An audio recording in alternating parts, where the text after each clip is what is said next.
Sim, a responder ao seu convite.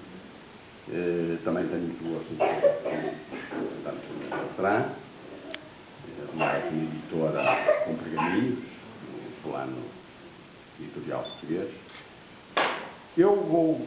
É difícil apresentar este livro. Este livro é um livro, de facto, muito difícil de apresentar, porque é um conjunto de textos, muitos deles claramente inovadores, que se debruçam sobre a realidade portuguesa e, em cada um na sua área, refletem sobre ela e propõem soluções.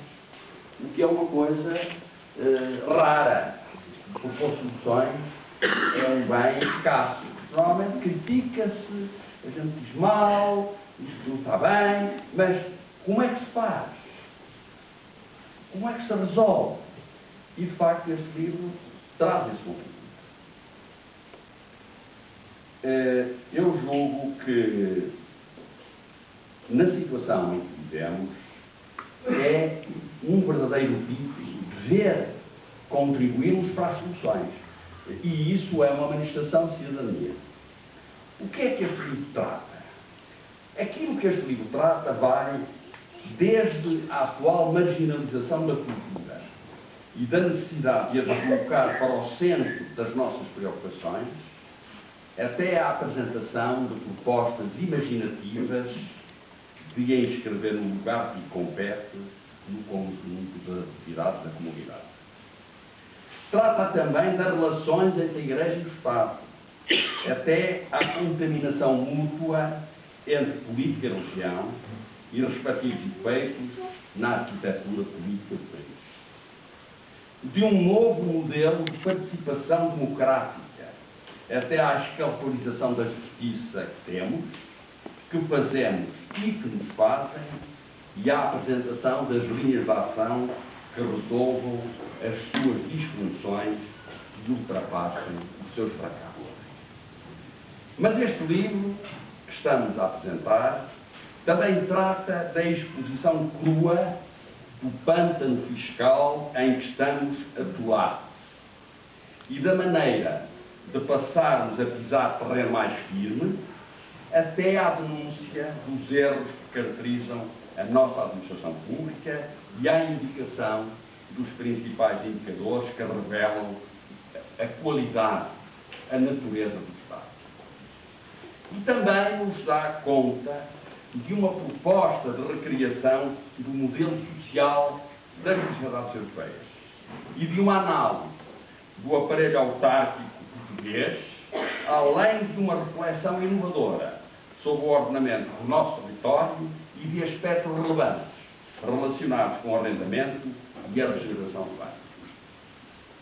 Além disso, trata de novas e oportunas propostas que modifiquem o quadro territorial atual do país, visando o seu desenvolvimento económico até à indicação das importantes potencialidades comerciais que é urgente serem exploradas. E faz uma cuidadosa análise dos fatores e organismos relacionados com o comércio externo, incluindo o estado da arte do comércio português, apresentando uma proposta de definição estratégica pela qual ele seja orientado e uma abordagem do mercado de trabalho como um arranjo produtivo, chamando a atenção para as novas comunidades de trabalho. Também nos fornece uma análise crítica da maneira como a Europa está a responder à crise em que vivemos e alerta-nos para o cenário de os países mais afetados por essa resposta passarem a recusar as receitas da Alemanha na medida em que elas não consigam resolver minimamente os problemas com que se apresentam. E refere a algumas úteis e oportunas considerações sobre o espaço lusófono como plataforma estratégica de vantagens mútuas para todos os países de língua portuguesa e para os respectivos cidadãos.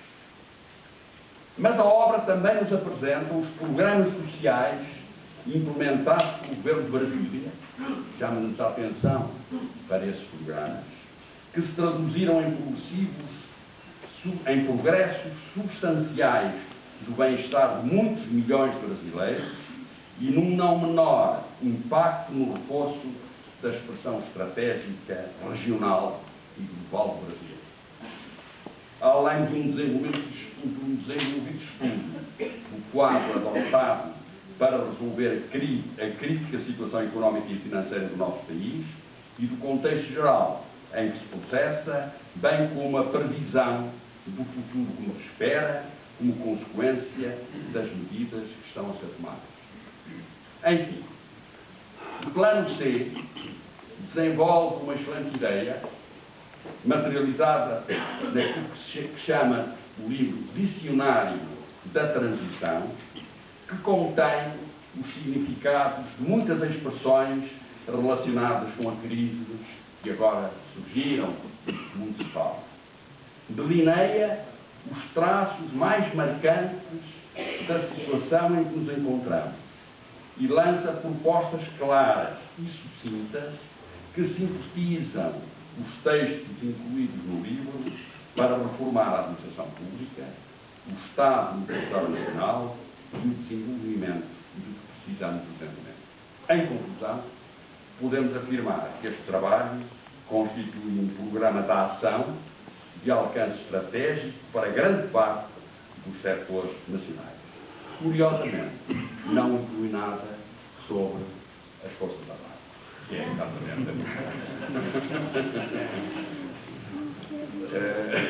e eu gostaria de ter visto, já agora, uma outra forma de abordar o problema das Forças Armadas.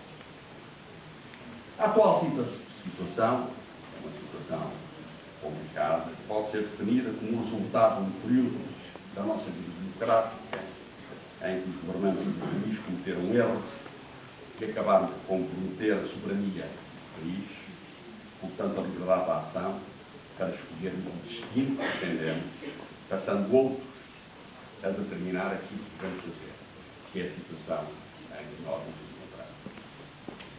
Aqueles que se dispuseram a emprestar ao nosso país os avultados meios financeiros de que nós necessitamos, fizeram, e convém termos consciência disto, não por qualquer tipo de solidariedade, como muita gente julga que aconteceu, mas apenas porque consideram essa atitude como a mais adequada ao seu mais profundo interesse nacional. Desde que note o modo como utilizarmos os fundos que nos entregam, seja por eles controlado, com a finalidade de garantir que agimos como mais lhes convém em função do respectivo interesse nacional. Mas isso não deve significar, na minha opinião, uma aceitação acrítica das condições que nos apresentam. Pelo contrário, uma situação destas torna indispensável uma análise rigorosa do que devemos fazer no quadro de constrangimento a que estamos sujeitos, com a finalidade de defendermos os nossos interesses, quer no âmbito das políticas que visam recuperar a liberdade de ação que perdemos, quer para estabelecer uma linha diretriz de conduta para o futuro, depois de recuperarmos a soberania, que seja diferente daquela que nos trouxe à situação atual. Neste contexto, são da maior importância todos os contributos que forem apresentados pelos cidadãos no sentido de escolher as vias mais ajustadas às nossas necessidades e àquilo que desejamos ser o nosso país. Julgo que as respostas expressas no livro Plano C, o combate da cidadania, se inserem perfeitamente nesta postura de cada um de nós dever ser um participante ativo na constituição do futuro que desejamos. A primeira grande questão que se nos pode colocar é como chegamos aqui e por que chegamos aqui. prioridades demos à aplicação dos dinheiros públicos? Por que razão o fizemos? Outra questão relacionada com esta é também esta que é curiosa. Por que razão muitos dos principais responsáveis por esta situação agora são os primeiros a avançar com receitas para a solução da crise de que são em parte culpados? Houve apenas erros políticos ou existiram também casos de manifesto dolo? Eu acho que isto tem que ser feito. Ou deve ser. Na minha opinião, grande parte do que sucedeu pode ter explicação na forma que o orçamento pessoal atualmente está.